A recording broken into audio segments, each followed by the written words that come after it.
நான் தெளிவா சொல்லிட்டேன். நேரா போறோம், மேடை ஏறுறோம், போட்டோக்கு ஒரு சிரிப்பு, மொய்ய வைக்கிறோம், ஒரு வாய் காஃபி கூட குடிக்கூடாது. புரியுதா?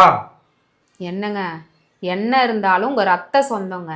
இப்படி கல்லு மாதிரி இருந்தா நல்லாவா இருக்கும்? அதுக்கு நான் கஷ்டப்பட்டப்போ விசாரிச்சாங்களே ஒரு விசாரிப்பு. அப்பா அப்பா அப்பா அப்பா அவங்க கிட்ட போய் பல்ல காட்டிட்டு நிக்க சொல்றியா? அதுக்காக இப்படி இருந்தா எப்படிங்க? இங்க பாரு அம்னி, அகல இருந்தாதான் நெகல உறவுன்னுவாங்க. என்னை பொறுத்த வரைக்கும் அதெல்லாம் மற்றவங்களுக்கு தான். எனக்கு முட்டை முட்டை முட்டை முட்டை பகை தான் வருது. எனக்கு இதெல்லாம் தேவையே இல்லாதது. நீங்க இப்படி இருந்தீங்கன்னா வந்தவங்க எல்லாம் ஏதாவது கேட்டா என்னங்க பதில் சொல்வீங்க? அதுக்கெல்லாம் அவசியமே கிடையாது. செய்ய வேண்டிய முறையை கரெக்டாக சரியாக செஞ்சுட்டோன்னு வச்சுக்கேன், நம்ம கடமை அதோட முடிஞ்சது, அவ்வளோதான். என் சொந்தத்துக்கு எப்படி செய்யணுன்றது எனக்கு தெரியும். இதை ஒட்டி உறவாடுறதுலாம் நமக்கு செட்டே ஆகாது. எனக்கு தெரியாதுங்க. நீங்க பண்றது கொஞ்சம் கூட நல்லா இல்லை, அவ்வளவுதான் சொல்லுவேன். நல்லா இருந்தா என்ன, நல்லாட்டி இல்லைன்னா எனக்கு என்ன?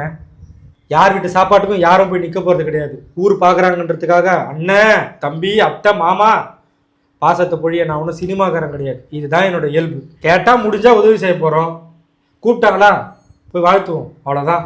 என்னமோங்க, உங்க இஷ்டம்தான், என் இஷ்டமோ. நான் சொல்றது சொல்லிட்டேன். நீ ½ அன் ஹவரில் ரெடி ஆகும்.